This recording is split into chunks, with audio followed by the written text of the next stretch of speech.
taught on this passage before. Back then, I was emphasizing the blessing that women like these are in our lives. And I thought that would be a great Mother's Day theme. But as I read new study materials, I came across the idea that this poem is a human representation of God's wisdom. And this changed the path of my lesson considerably. So this poem is now a summation of the whole book of Proverbs. So let's watch a Bible project video on Proverbs, and there are we'll three see what books Proverbs in the is about. Bible that have come to be called the wisdom literature: Proverbs, Ecclesiastes, and Job. And all of these books are addressing the same set of questions. What kind of world are we living in? And what does it look like to live well in this world? So, how to be good at life. Yeah.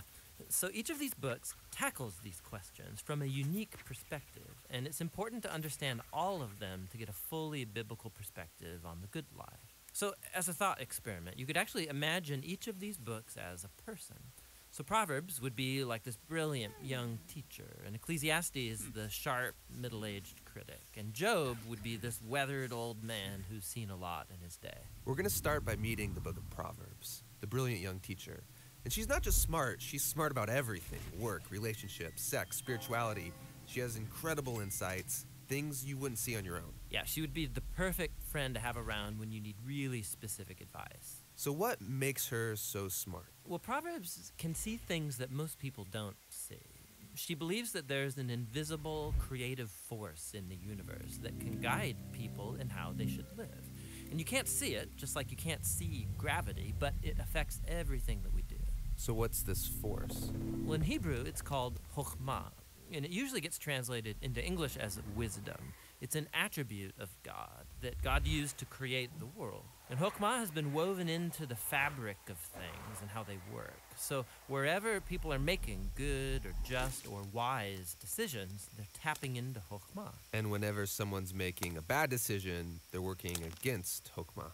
Right, or as it says in Proverbs chapter 1, the waywardness of fools will destroy them, but the one who listens to wisdom lives in security. So it's like a moral law of the universe. Yeah, it's a cause-effect pattern, and no one can escape it. And Proverbs personifies all of this as a woman. Yeah, Lady Wisdom.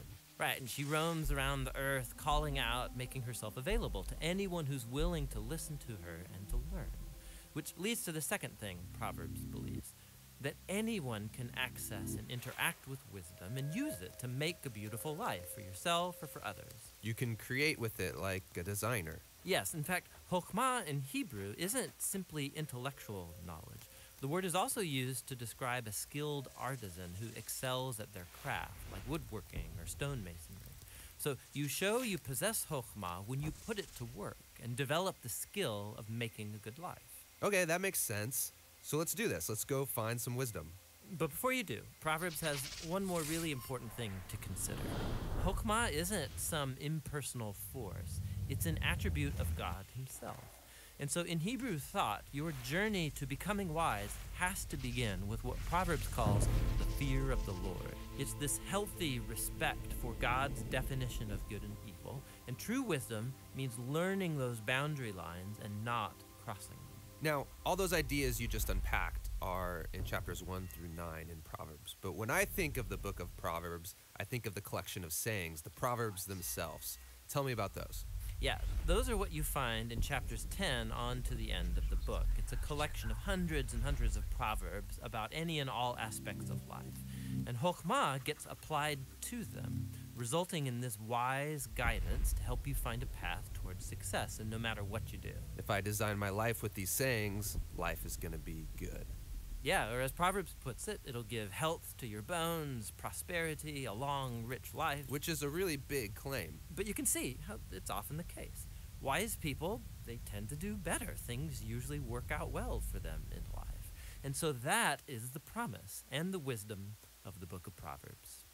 The book of Proverbs is really beautiful. But if we take a step back, some people would argue it's a little too simplistic. Because sometimes horrible things happen to really wise people, and sometimes foolish people get rewarded. It doesn't always work the way we think it should work. That's right, which is why we need to go and listen to our next wise friend, Ecclesiastes the critic, because he's wrestled with that very problem, and he's going to push us further in our journey to find the good wife.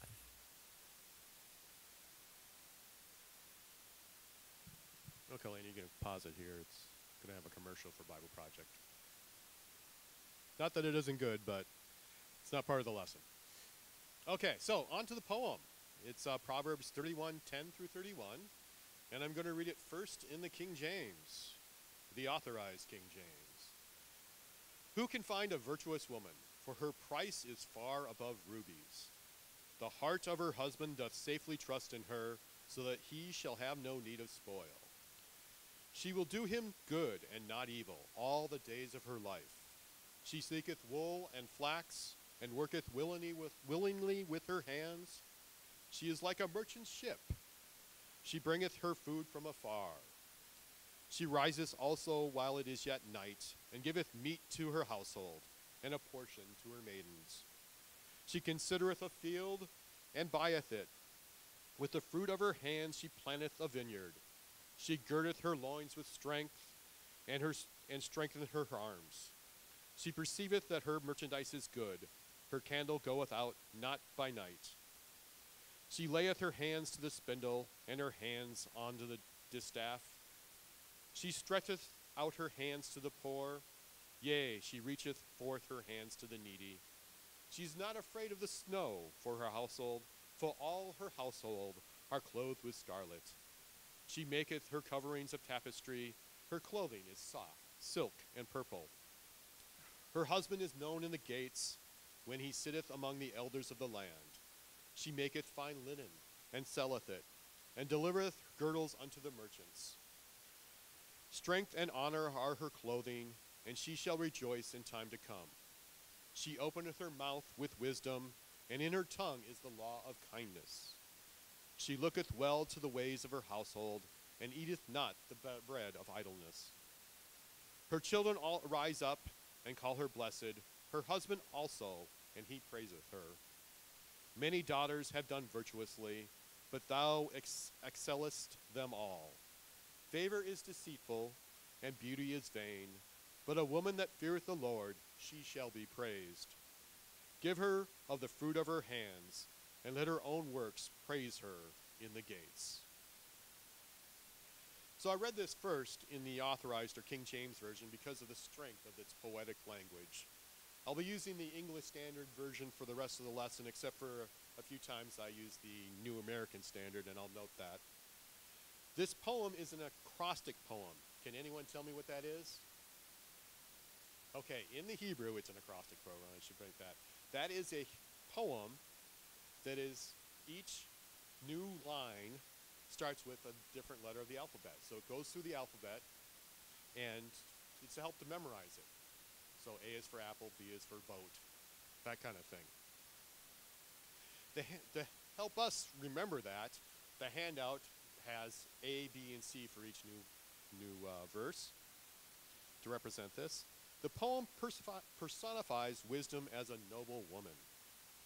This is a heroic poem, like Iliad, the Odyssey, Beowulf, or Bilbo's Arundel was a Mariner, but it is about godly wisdom.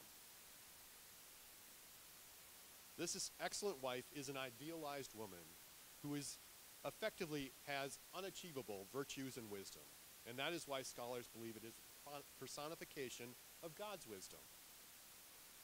Wisdom is also personified as a woman in Proverbs 1, verses 20 through 33, chapter 3, 13 through 20, and chapters 8 and 9.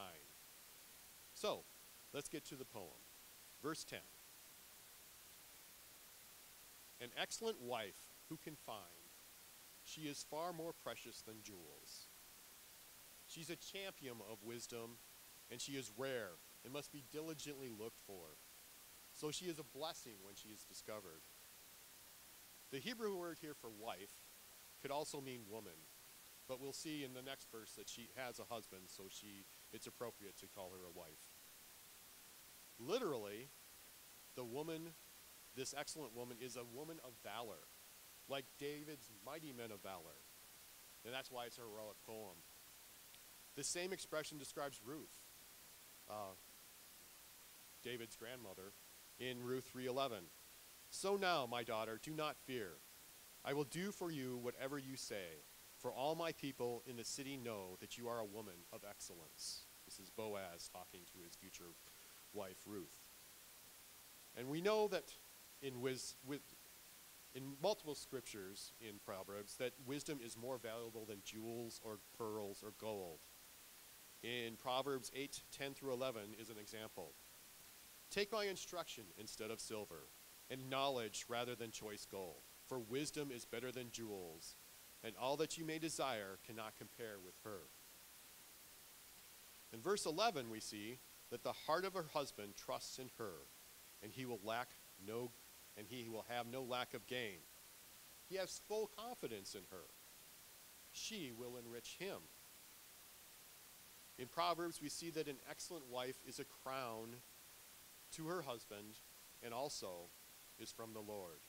First in 12:4 we have an excellent wife is a crown of her husband, but she who brings shame is like rottenness to his bones. He who finds a wife finds a good thing and obtains favor from the Lord, says Proverbs 18:22.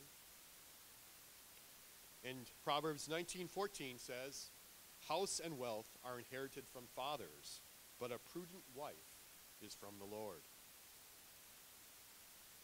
Verse 12 says, she does him good and not harm all the days of her life. Proverbs frequently contrasts good and evil, in this case harm. We see in Proverbs 12, the thoughts of the righteous are just, the counsels of the wicked are deceitful. The words of the wicked lie in wait for blood, but the mouth of the upright delivers them. The wicked are overthrown and no more, but the house of the righteous will stand. A man is commended according to his good sense, but one of twisted mind is despised. In Proverbs 3:18, in one of those personifications of wisdom, it says, she is a tree of life to those who lay hold of her. Those who hold her fast are called blessed. So we will be blessed if we grab hold of the wisdom God has for us. On to verse 13. She seeks wool and flax and works with willing hands. She actively sought out wool and flax, the material for her spinning of thread. She works with eagerness and with delight.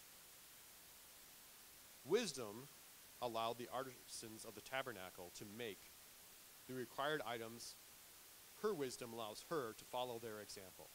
I'll read one of the examples in the handout. Exodus 31:2 through 5 says, see, I have by name Bezalel, the son of Uri, the son of Hur, of the tribe of Judah, and I have filled him with the Spirit of God in wisdom, in understanding, in knowledge, and in all kinds of craftsmanship, to create artistic designs for work in gold, in silver, and in bronze, and in the cutting of stones for settings, and in the carving of wood, so that he may work in all kinds of craftsmanship. So this man was given wisdom in craftsmanship so that he could build articles for the temple or the tabernacle for the worship of God while the children of Israel were in the wilderness. On to verse 14. She is like the ships of the merchant. She brings her food from afar. So she goes wherever she needs to provide for her family. Then on to verse 15. She rises when it is yet night and provides food for her household and portions for her maidens. She is industrious, not lazy. Another theme of Proverbs. We see this in chapter 19, verse 15. Slothfulness casts into a deep sleep, and an idle person will suffer hunger. And in chapter 20, verse 13, love not sleep, lest you come to poverty. Open your eyes, and you will have plenty of bread. She also considers a field and buys it. With the fruit of her hands, she plants a vineyard. She plans her purchases carefully. We see how the diligent plan in chapter 21, verse 5 of Proverbs. The hands of the diligent lead surely to abundance, but everyone who is hasty comes only to poverty.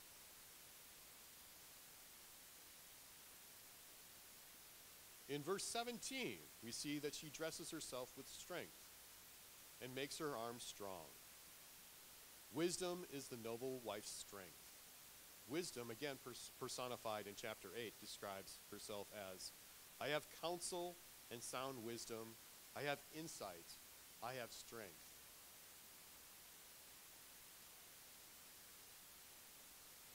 In verse 18, she perceived that her merchandise is profitable. Her lamp does not go out at night. Literally in Hebrew, it says she can taste the goodness of her wares. She is burning the proverbial midnight oil, working late into the night. We can contrast this with the foolish versions in the parables of the 10 virgins in Matthew 25, verses 1 through 13. For those of you who are not familiar, this story is about 10 maidens, 5 wise and 5 foolish. They're all waiting for the bridegroom to arrive for a wedding feast. The 5 wise virgins brought extra oil for their lamps, but the foolish only filled their lamps and brought no extra oil. So then the bridegroom was late and arrived at midnight. The wise maidens were able to refill their lamps and were ready to go. The foolish maidens asked the wise maidens for oil and said they did not have enough to give the foolish maidens their oil, and so they had to go out and buy some. And when they returned, the bridegroom was gone, and the gate was shut and locked, and they were not allowed into the marriage feast. This is telling us to be ready for Christ's coming. In verse 19, back to the poem, she puts her hands to the distaff, and her hands hold the spindle. She is skilled with the tools of her trade. She has this wisdom like the artisans of the tabernacle. I have seen reenactors spin thread at historical sites like Fort Snelling, but I was more interested in what they were saying than what they were actually doing with their hands, so I have no idea how it's done. But evidently you need both this distaff and the spindle to do it. And maybe next time I see it done, I will pay more attention. On to verse 20. She opens her hand to the poor and reaches out her hand to the needy. The law requires the Israelites to help the needy. In Deuteronomy 15:10 through 11, you shall give to him freely, and your heart shall not be grudging when you give to him. Because for this the Lord your God will bless you in all your work and on all that you undertake. For there will never cease to be poor in the land. Therefore I command you, you shall open wide your hand to your brother, to the needy, and to the poor in your land. And then earlier in this verse, in Proverbs 31, we have sayings from King Lemuel's mother, defender, and she tells her son how to be a good king. And in that, the last of her sayings is, open your mouth, judge righteously, defend the rights of the poor and the needy. Continuing on to the poem, we have verse 21. She's not afraid of the snow for her household, for all her household are covered in scarlet. How scarlet helps the household in winter is not obvious. Scarlet dyed clothes back then were very expensive, so it's probably implying that the clothes were expensive enough both to be warm enough and richly dyed. So this poem has some artistic license here. The Septuagint, the ancient Greek translation of the Old Testament, actually says that the garments are double thickness in place of scarlet. And you'll see some of the English translations use that example. Whatever the thing is, they were prepared for the seasons, no matter what kind of clothes the wise woman provided. On to verse 22. She makes bed coverings for herself. Her clothing is fine linen and purple. Fine linen and purple are signs of wealth. We see this in the parable of the rich man and Lazarus. The rich man was described as, there was a rich man who was clothed in purple and fine linen, and who feasted sumptuously every day. The first Christian convert to Christianity in Europe was Lydia, a trader in purple, and an example in the New Testament of a wise woman. In Acts 16:12 through 15, we read of her. To Philippi, which is the leading city of the district of Macedonia and a Roman colony, we remained there in some days. This is, I believe, Paul and Timothy, or maybe Titus. And on the Sabbath day, we went outside the gate to the riverside, where we supposed there was a place of prayer. So cities that didn't have a synagogue, but had believers in God, in the Lord, the Jehovah, the Hebrew God, would meet outside by the river to pray. In Mediterranean weather, that's permissible. In Minnesota, that is not. At least not, 6 months of the year, 5 months of the year, maybe. But anyways, so they sat down and spoke to the women who had come together. One who heard us was a woman named Lydia, from the city of Thyatira, a seller of purple goods, and was a worshiper of God. The Lord opened her heart to pay attention to what was said by Paul. And after she was baptized, and her household as well, she urged us, saying, "If you have judged me to be faithful to the Lord, come to my house and stay." And she prevailed upon us. So here is a rich woman who has a house that she has guest rooms so that Paul and his companions can stay with her while they teach the word of the Lord. In verse 23 of the poem, we have, her husband is known in the gates when he sits among the elders of the land.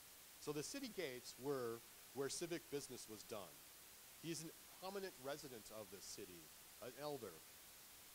We see this in Boaz and Ruth, in Ruth 4:9 through 10, when Boaz redeems Ruth. Then Boaz said to the elders and all the people, "You are witnesses this day. I have brought from the hand of Naomi all that belonged to Elimelech and all that belonged to Chilon and to Mahlon, and also Ruth the Moabite, the widow of Mahlon. I have bought to be my wife, to perpetuate the name of the dead in his inheritance, that the name of the dead may not be cut off from among his brothers, and from the gate of his native place. You are witnesses to this day."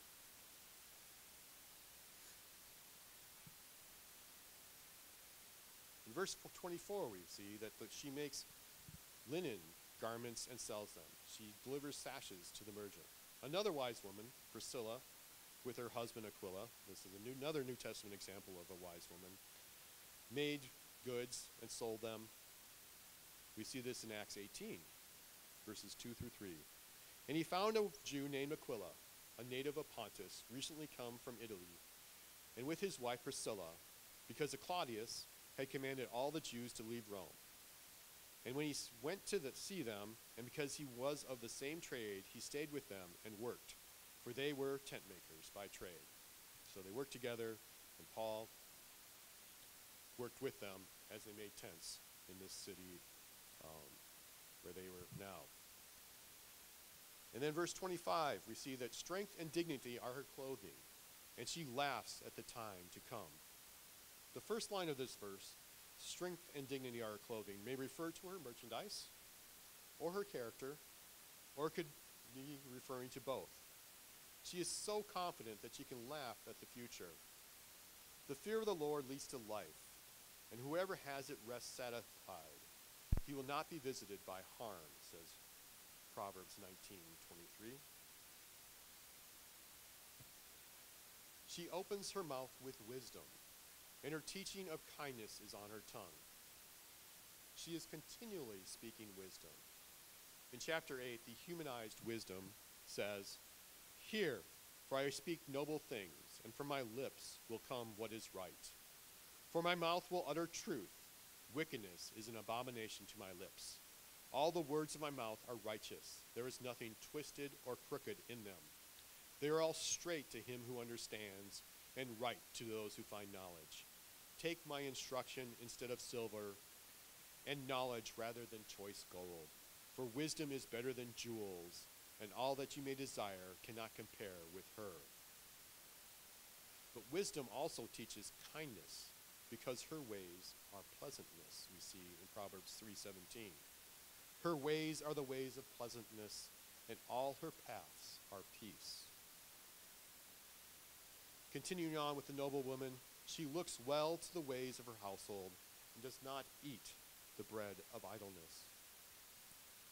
She does more than provide just for her household. We see this in verse 15 that she got up before dawn, and in verse 21 that she had no fear of winter for her household members. Paul taught in Galatians that we are to be good for everyone, especially those of the household of faith. In Galatians 6:10, so then, as we have opportunity, let us do good for everyone, especially to those who are of the household of faith. And she rejects idleness. Again, a major theme of Proverbs is being industrious and rejecting slothfulness. In verse 28, her children rise up and call her blessed. Her husband also, and he praises her. Her wisdom is recognized universally by her family. Her children actually actively call her blessed. They have to rise up to do so. In verse 29, it says, many women have done excellently, but you surpass them all. Excellently could be translated valiantly or nobly. This is quite a contrast to how women were treated in Jesus' day, and probably also back when Proverbs was written. Their testimony was considered suspect, and when they were in court, they needed collaboration from a man to be considered their testimony to be true. It tells us that we need to be wise in our consideration for others because wisdom has no gender. The second line, but you surpass them all, is an indication that this woman is the ideal, that this is more than just your average noble woman, but the paragon of wisdom. Charm is deceitful and beauty is vain, but a woman who fears the Lord is to be praised. This line was a basis for a contemporary Christian music song back when CCM was a genre. The song was Charm is Deceitful by Kim Hill. It was a simple folk song with this line as the chorus. The verses had themes about how God looks on the heart. I actually looked it up this morning. It's still available on Amazon Prime, at least, if you're interested in hearing a sample. Charm here is literally a lie in the Hebrew, an example of poetic hyperbole. Beauty is a vapor. If any of you have read Vanity or Ecclesiastes and how all those words vanity are, it really means vapor. Let's see, in Ecclesiastes 1:2, we have an example. Vanity of vanities, says the preacher. Vanity of vanities, all is vanity. There's a lot of vanity in that verse. But you get down to the note in the ESV, it says, the Hebrew word hebel, translated vanity or vain, refers concretely to a mist, vapor, or mere breath, and metaphorically to something that is fleeting or elusive, with different nuances depending on the context. It appears 5 times in this verse and in 29 other verses in Ecclesiastes. So the beauty of this noble woman is never mentioned in this poem. Or I should say, the appearance of this woman is never mentioned. Her beauty is mentioned, but it is an inner beauty of wisdom.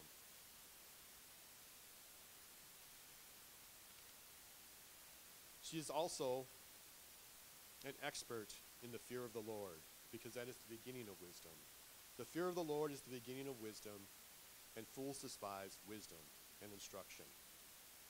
And then the final verse of the poem, it says, give her of the fruit of her hands, and let her works praise her in the gates. A wise woman is to be rewarded for her work and to be recognized in the community. As Christians, we should recognize and when anyone displays godly wisdom, we should honor it. It is part of our countercultural mission to stand out and honor those things that are godly and that this society does not honor. And now that we finished the poem, let's look at application. Well, first we need to remember the fear of the Lord is the beginning of wisdom. Psalm 111:10 says, "The fear of the Lord is the beginning of wisdom. All those who practice it have good understanding. His praise endures forever." And then in Proverbs 9:10 through 11, "The fear of the Lord is the beginning of wisdom, and the knowledge of the Holy One is insight. For by me your days will be multiplied, and years will be added to your life." So we should all begin with a worshipful fear of the Lord. And then repeatedly in Proverbs, we hear that wisdom is more precious than jewels. First, in Proverbs 3:13, "Blessed is the one who finds wisdom, and the one who gets understanding. For the gain from her is better than gain from silver, and her profit better than gold. She is more precious than jewels, and nothing you desire can compare with her." And then in Proverbs 8:10 through 11, we have, "Take my instruction instead of silver, and knowledge rather than choice gold. For wisdom is better than jewels, and all that you may desire cannot compare with her." And then again, in our poem, we have, "An excellent wife," the paradigm of wisdom here, "who can find? She is far more precious than jewels." So what are your treasures? Are they earthly? Are they heavenly? Are they corruptible or incorruptible? Wisdom is a heavenly, incorruptible treasure that is of great value, like the pearl of great price in the New Testament. And then finally, we have, wisdom is from God, and we can ask for it. Wisdom comes from the Lord in Proverbs 2:6 through 7. "For the Lord gives wisdom. From his mouth comes knowledge and understanding. He stores up sound wisdom for the upright. He is a shield to those who walk in integrity."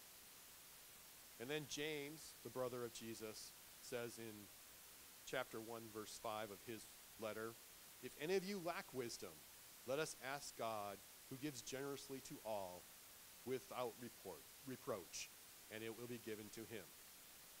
So, not only can we ask for wisdom from God, but he will generously give it to us. And that is the end of my lesson. Any questions? Well, thank you for listening. And we have a few minutes. I knew my lesson was going to run short. And so go ahead and socialize amongst yourselves.